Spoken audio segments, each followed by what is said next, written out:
Alright, aloha and welcome to MTG808 Junior. This is our second video, and I just have to start by saying that I was just overwhelmed by the amount of people that got in touch with me after the first video.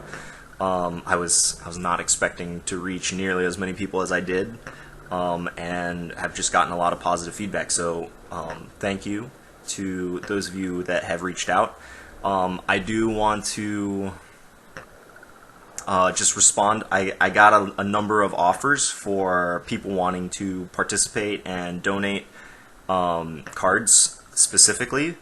And my advice to you is if you're local, I'm always accepting cards. So if you haven't already, just shoot me a message. And I'll get in touch with you of trying to figure out how to get them. There's 6 different sets in Standard, so keeping all these different Magic clubs stocked up on deck building for tournaments takes some coordination. So thank you to those of you that have reached out, and feel free to get in touch with me. Messaging the group on Facebook is probably the easiest way. I did get some feedback from people that are overseas on mainland USA who were interested in helping out, and while I definitely appreciate the feedback and all the support, but shipping cards, especially to Hawaii, can be rather expensive, and the shipping bill will probably cost more than the cards are worth.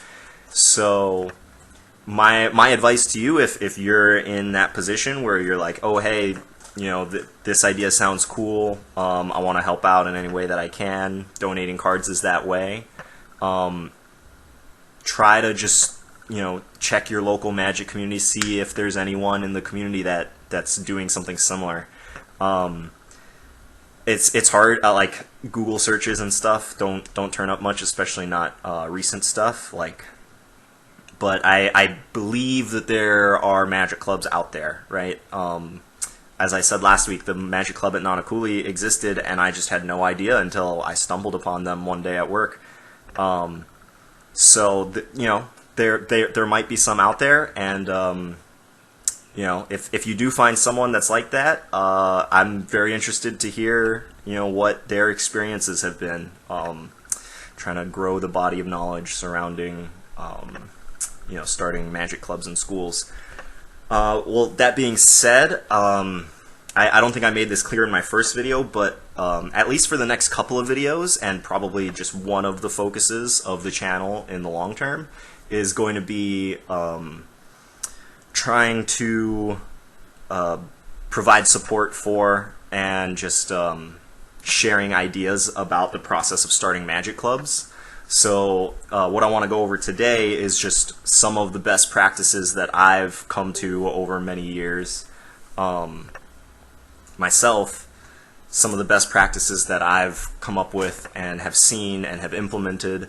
Going to share some of those when it comes to just teaching a kid their very first time of playing Magic, right? A kid comes up to you, says, what's this Magic thing? Okay, well, do you have half an hour? Okay, I can teach you how to play Magic.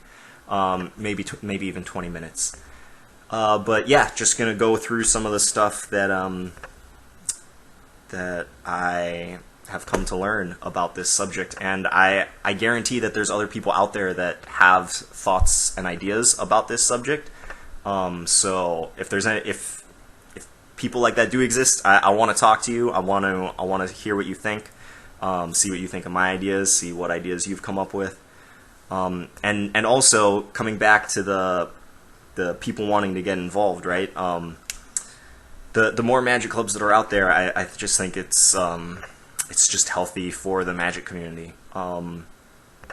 So there's even been some people on the island who don't live on the side of the island that I'm working on and that I have these Magic clubs, but I'm trying to encourage them to start their own Magic clubs so that we can start networking and building this. We'll see how far we can take it. But yeah, there are opportunities out there to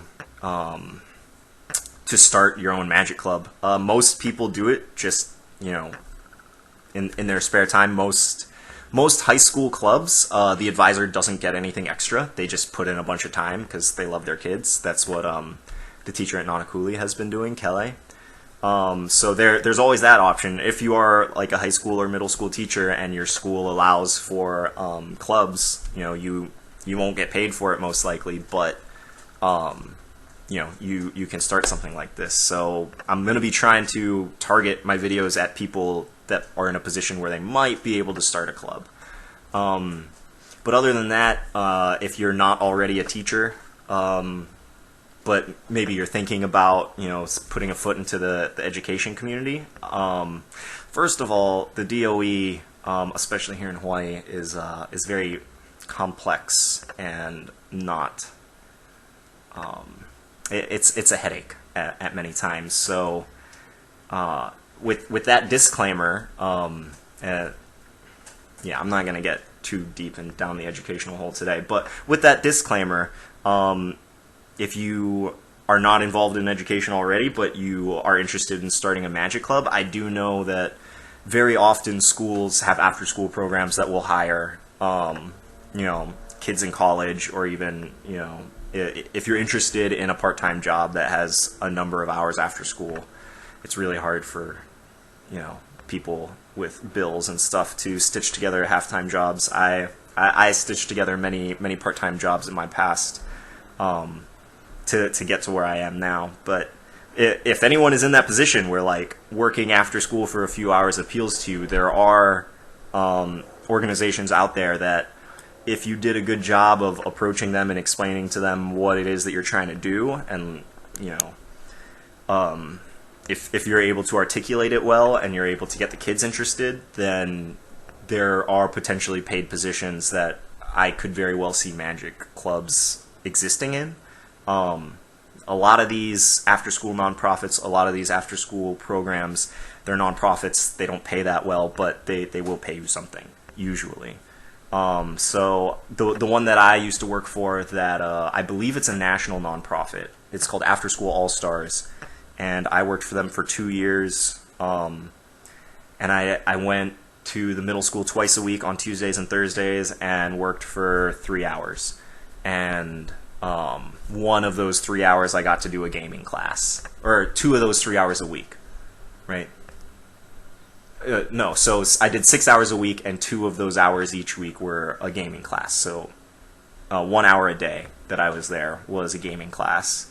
I had to do a bunch of some other stuff as well, but that environment exists where if you wanted it bad enough, you could theoretically start a Magic club. It's not easy, but there is a pathway out there. So if what I'm talking about resonates with you, and you're not already a teacher, then there is an amount of hope. So just laying that option out there for people. But I am just trying to get as many people to start Magic clubs as I can. I want to try to network, especially here in Hawaii. I want to try to network everyone together, and that's why I want to just share some of the thoughts that I want to focus on for the second half of this video. So,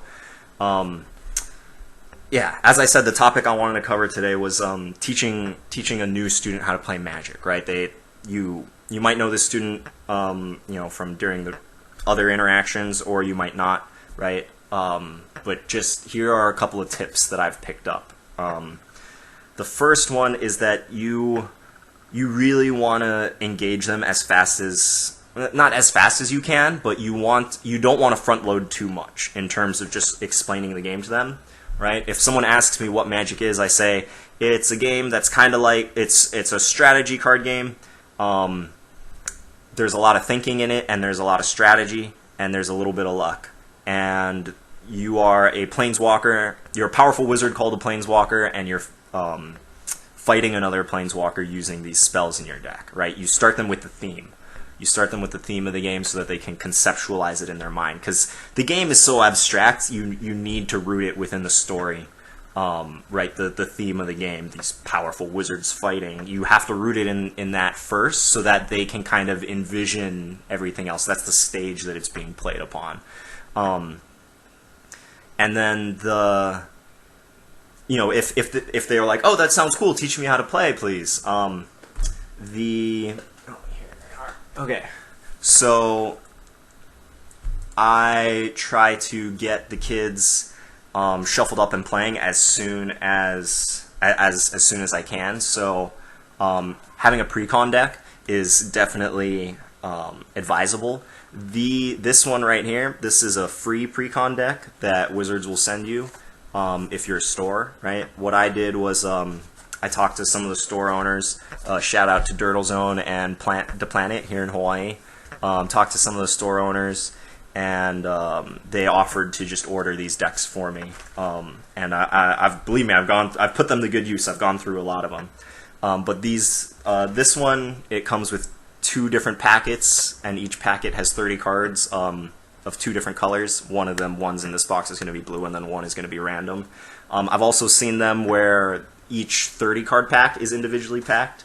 I don't know if the cards inside change. I've seen. I don't know Wizards' method behind sending them out. Like, you might get this one, you might get the other one. I don't know. But the contents of the pre-cons are, it's a 30 card deck of one color, one for each color, and they're made so that you can shuffle 2 of them together to have a 2 card deck or a 2 color deck.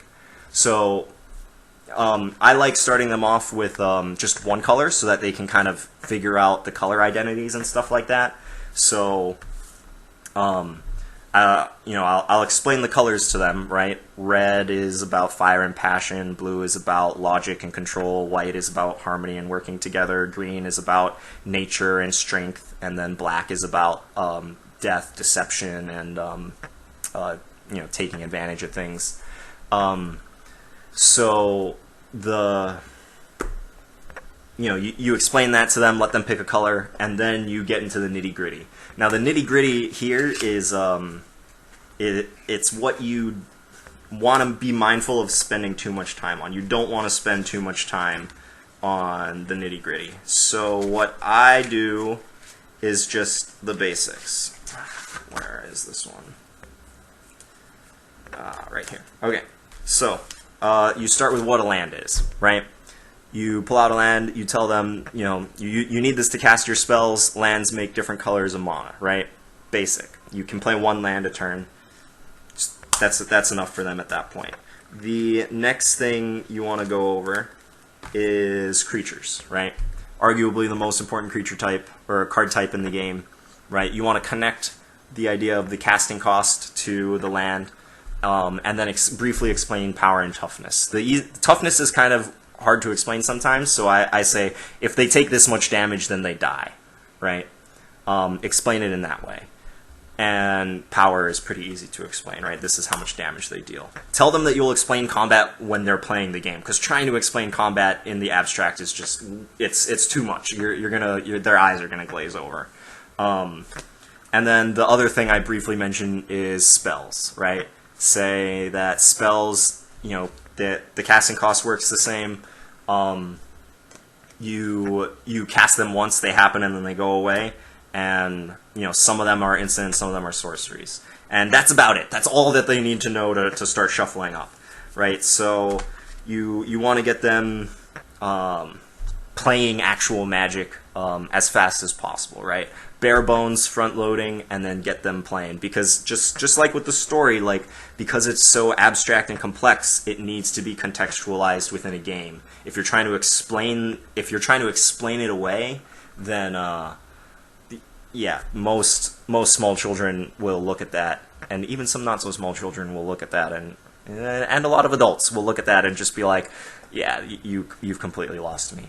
So contextualize it in the game. You always want them to be playing open hand, right? And then that way you can kind of help walk them through the complexity, and explain to them the other side of the game as well, right? Oh, here are my options. This is what I'm thinking. This is what I'm going to be doing, right? So you want to basically be thinking out loud with them. A lot of educational research talks about how kids need to be able to hear things in their own words, to talk things out, to try to explain explain concepts in their own words and in their own understanding, and that's when you know that they understand it. So as much as possible, you want to be modeling that for them and just talking through your decisions, as well as talking them through what their options are. Which brings me to my next point. I almost always try to have somebody play their first game of Magic with a partner. Ideally, that partner would be someone who is not playing their first game of Magic, but it's not the end of the world if both people are playing their first game of Magic at the same time.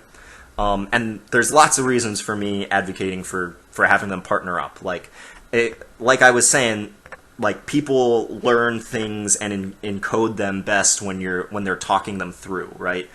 And this is hard for a lot of people to wrap their minds around. Personally, I'm an auditory learner, so I like listening to people like talk and explain stuff to me. And I forget that I need to be able to explain it as well as just think about it in my head.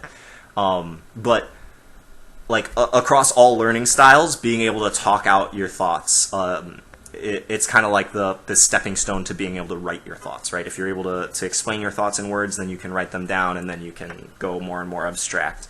So you want to give them a partner because they'll have somebody that they can talk their ideas out with, right? It's incredibly intimidating to be learning how to play. The game is super complex. There's a bunch of rules being thrown at you, right? And especially if they're playing against an adult for their first time, kids, a lot of the times, and I talk to kids all the time, and I still do this sometimes, but the way that adults frame question to kids a lot of the time, kids kind of just revert into this mindset of there must be a right or wrong answer, and I need to, I'm going to stress out right now and go into panic mode until I can figure out what that right or wrong answer might be, right? So if the adult is asking all the questions, if the adult is trying to guide them with questions through this thought process, it can be intimidating. So having a kid do that, and then they'll feel more invited to kind of just ask questions along the way. Not all kids need that, but a lot of kids do. So it's just something that I try to make happen as often as possible. So have them work with a partner. And the second reason for having them work with a partner is because then the person that they're playing against doesn't have to go easy on them, right? Like, you're gonna, even though you have a partner and you have this overwhelming advantage because you get twice as many resources, you're still looking at somebody playing good Magic, right? For the most part. So like I was kind of an asshole when I first started trying to teach people how to play Magic, and I would just not let my kids win. And this was part of the learning process for me of figuring out the best way to teach somebody how to play. But like, I just had in my mind that I don't want to be modeling bad practices to them, right? Like, whenever I play, I want to model like what good play looks like. So I would just not go easy on my students, and some kids liked that, right? Like, I played a lot with fifth graders prior to the position that I'm in now, and some of those kids, like, they were like really into it, like they loved it. But then, if you're like on the fence about I'll try this game out or not, and then you're sitting down against an adult and they're not taking it easy on you, you run into problems. So for my preference of not wanting to take it easy on them, you're playing against two players. You don't have to go as easy on them, right? You can still explain this is a double block and why it's advantageous, right?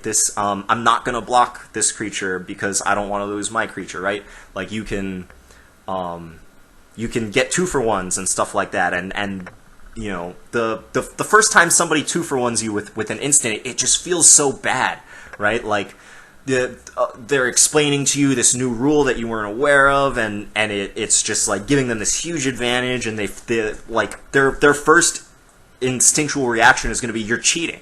You haven't told me all the rules, and you're cheating. So in order to like reduce the feel badness of like teaching them what an instant is and how card advantage works and everything, like, you want to give them a partner so they have twice as many resources. If you're okay with, I find it harder to like play kind of good Magic, right? Because then I'm like, oh well, where's the line for like playing sloppy? But not everybody not everybody has this problem, right? But this is how I have figured out how to address it. So you give them a partner, and there's just so much good that comes out of it, right? It becomes this communal bonding experience. It's not just one-on-one. Like there is benefits to playing one-on-one Magic, right? But you want to get them invested in the community. So that, yeah, I think I've driven that concept home. There's no way I'll get through all of them today, but there is one more that I wanted to touch on.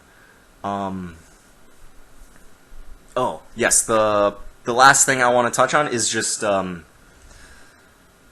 you want to try to get them to answer their own questions as much as possible, right? Like, if they're like, what do I do here? You want to break that question, because that's a huge question, right? Like, what should I do? It's my turn. What should I do? I have what feels like infinite choices, right? So you want to break it down. It's like, okay, well, tell me, what do you have in play, right? And then they're like, oh, well, I've got some lands in play. I've maybe got a creature or two, okay? And then once they're able to explain that they know what they have in play, then ask them to look at their hand. Like, okay, so what do you have in your hand? How much do things cost, right? The more you can break it down into simpler questions, the more they're going to be able to comprehend, like, the pillars of the game, right? You can't play the game if you don't know how combat works, right? But you're never going to learn how combat works unless you understand everything that brings you up to the point of being able to be in combat, right? So you got to build the foundation. And the best way to do that is through guiding questions, reminding them to read the cards as often as possible, right? Like if they hesitate on something or if they're confused, you might ask them, okay, what were you just thinking about, right? What made you pause there? Why were you confused? Or just redirect them. Be like, oh, try read that card one more time, right? Oh, you have a question about this? Well, what does the card tell you? Because especially in these starter decks, right? Most of the reminder text for mechanics is going to be written onto the card, right? And that's key. That's one of the big reasons why you want to use the Wizards precons. So, gosh, this video got to past 20 minutes already. Okay, I'm going to stop it here. I'm sure that I'll revisit these subjects in general in the future. But thanks for watching. If you've made it this far, that's great. And let me know what you think. Love to hear back from people that are interested, people that are already doing this. And yeah, thanks for watching. Sayonara.